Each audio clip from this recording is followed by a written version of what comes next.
మద్యం మత్తులో మలయాళ నటుడు వినాయకన్ వీరంగం. ఇండిగో గేట్ సిబ్బందితో వాగ్వాదం. శంషాబాద్ ఎయిర్పోర్టులో ఘటన. ఆర్జీఐఏ పోలీసులకు అప్పగించిన సిఐఎస్.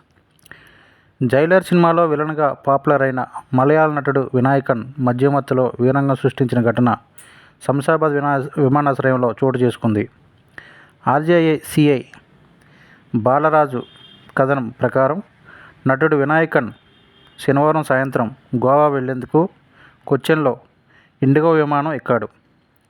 శంషాబాద్ ఎయిర్పోర్టులో విమానం మారాల్సిన సమయంలో ఇండిగో విమానం గేట్ సిబ్బందితో ఆయన వాగ్వాదానికి దిగాడు.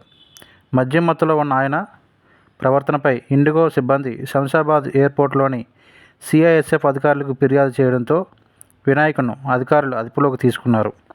వారితో కూడా అతను దురుసుగా వ్యవహరించాడు.